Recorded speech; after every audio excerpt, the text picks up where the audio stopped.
At this time, I have the honor to present to you the moral leader of our nation. I have the pleasure to present to you Dr. Martin Luther King, Jr.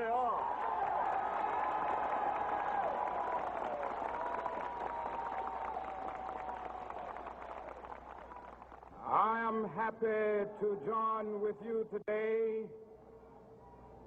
in what will go down in history as the greatest demonstration for freedom in the history of our nation.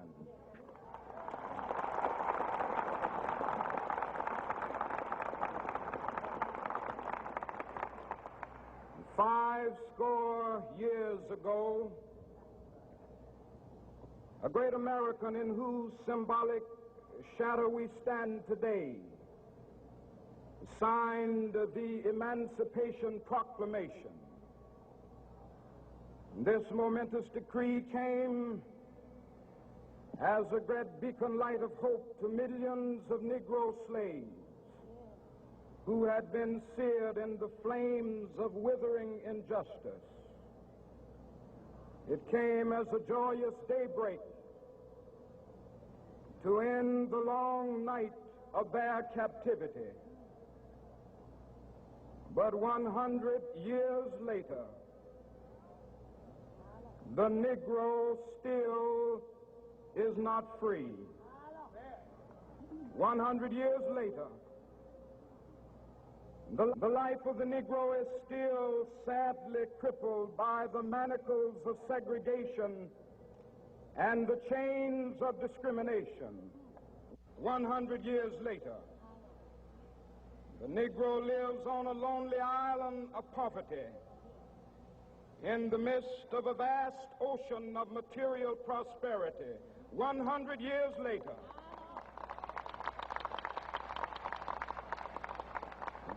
the Negro is still languished in the corners of American society and finds himself in exile in his own land. And so we've come here today to dramatize a shameful condition. In a sense, we've come to our nation's capital to cash a check.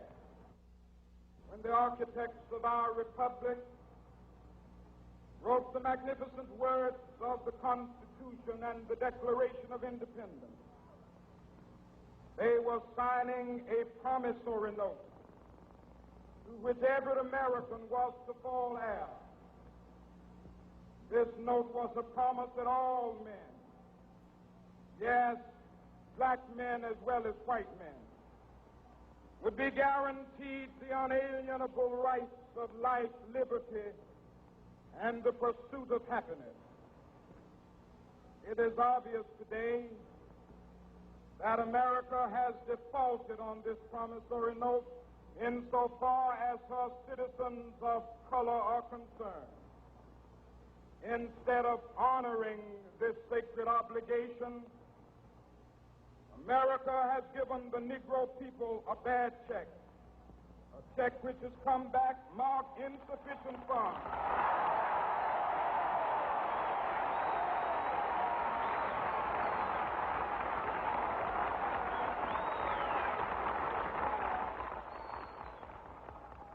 But we refuse to believe that the Bank of Justice is bankrupt.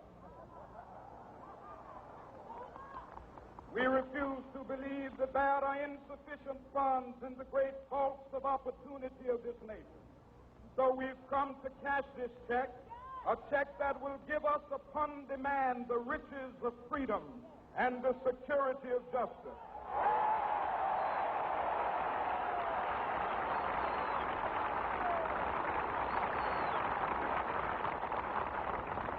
We have also come to this hallowed spot to remind America of the fierce urgency of now. This is no time to engage in the luxury of cooling off or to take the tranquilizing drug of gradualism.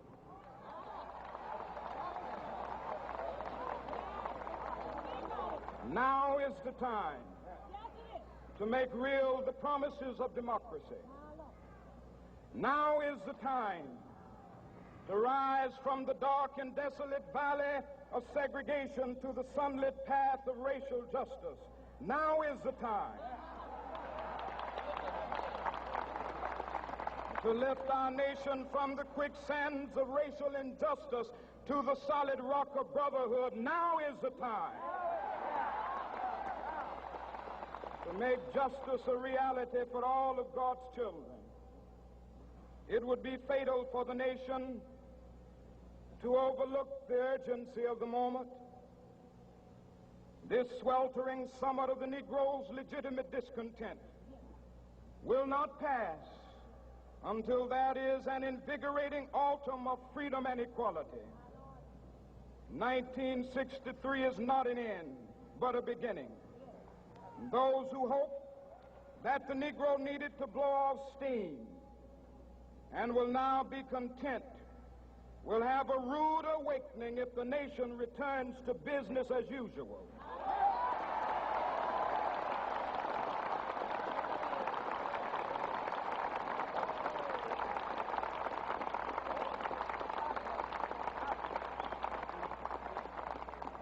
There will be neither rest nor tranquility in America until the Negro is granted his citizenship rights. The whirlwinds of revolt will continue to shake the foundations of our nation until the bright day of justice emerges.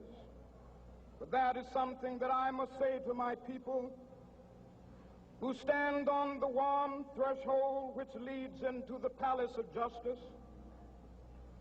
In the process of gaining our rightful place, we must not be guilty of wrongful deeds. Let us not seek to satisfy our thirst for freedom by drinking from the cup of bitterness and hatred.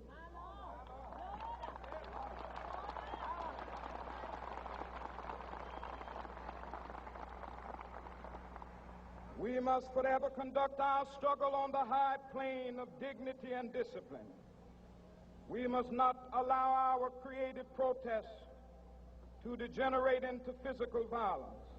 Again and again, we must rise to the majestic heights of meeting physical force with soul force. The marvelous new militancy which has engulfed the Negro community must not lead us to a distrust of all white people. For many of our white brothers, as evidenced by their presence here today, have come to realize that their destiny is tied up with our destiny.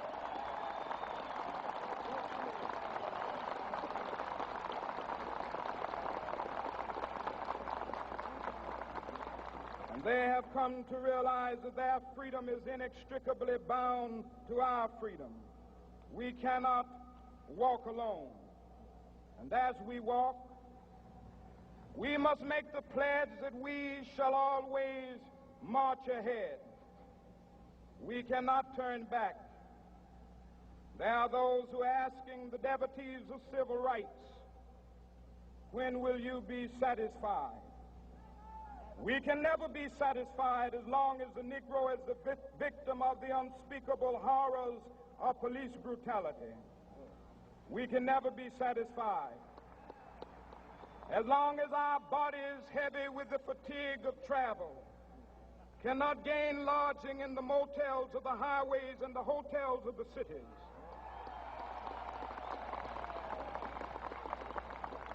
We cannot be satisfied as long as the Negro's basic mobility is from a smaller ghetto to a larger one. We can never be satisfied as long as our children are stripped of their selfhood and robbed of their dignity by signs stating for whites only.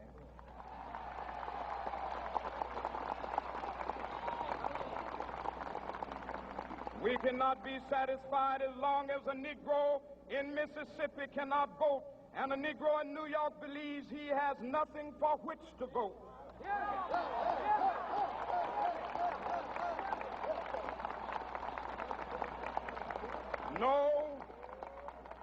No, we are not satisfied, and we will not be satisfied until justice rolls down like waters and righteousness like a mighty stream.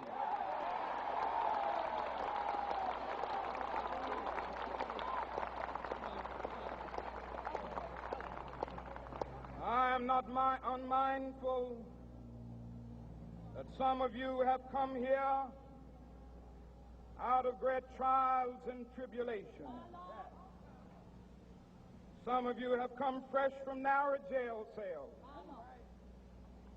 Some of you have come from areas where your quest for freedom left you battered by the storms of persecution and staggered by the winds of police brutality. You have been the veterans of creative suffering.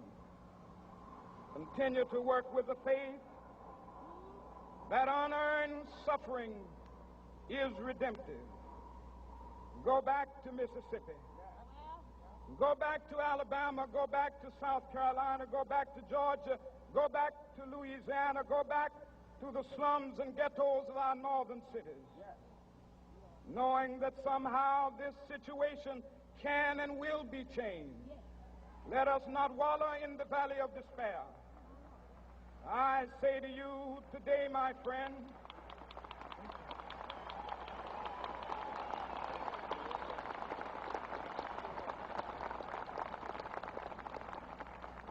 so even though we face the difficulties of today and tomorrow, I still have a dream. It is a dream deeply rooted in the American dream. I have a dream that one day this nation will rise up and live out the true meaning of its creed. We hold these truths to be self-evident, that all men are created equal.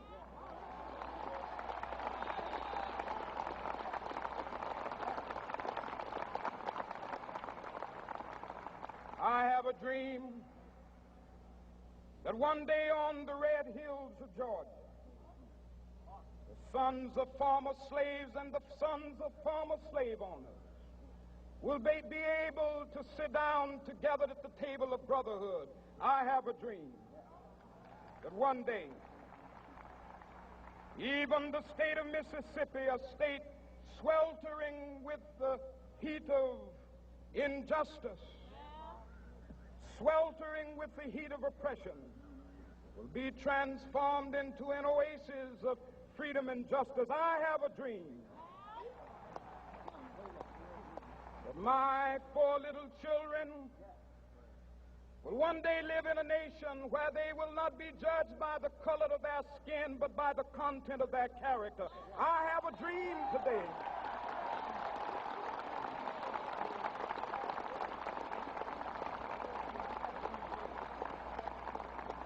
I have a dream that one day down in Alabama, with its vicious racists, with its governor having his lips dripping with the words of interposition and nullification, one day right there in Alabama, little black boys and black girls will be able to join hands with little white boys and white girls as sisters and brothers. I have a dream today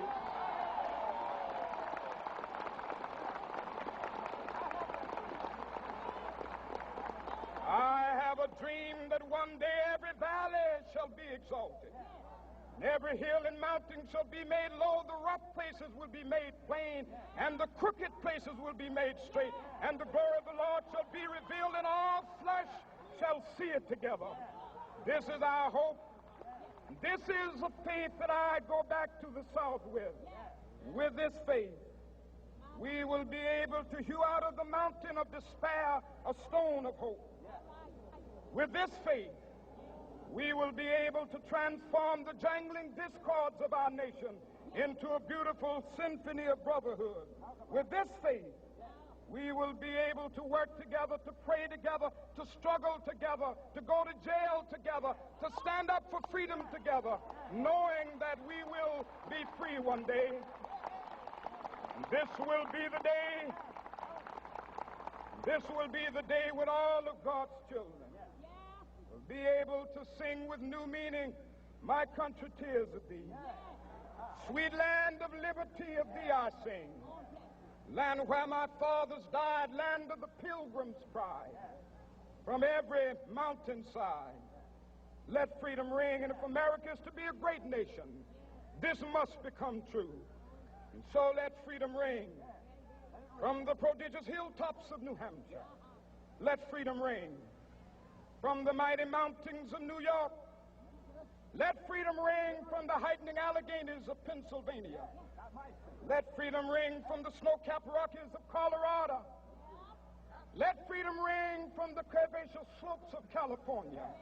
But not only that, let freedom ring from Stone Mountain of Georgia. Let freedom ring from Lookout Mountain of Tennessee. Let freedom ring from every hill and molehill of Mississippi, from every mountainside. Let freedom ring, and when this happens, and when we allow freedom ring, when we let it ring from every village and every hamlet, from every state and every city, we will be able to speed up that day when all of God's children, black men and white men, Jews and Gentiles, Protestants and Catholics, will be able to join hands and sing in the words of the old Negro spiritual, free at last, free at last,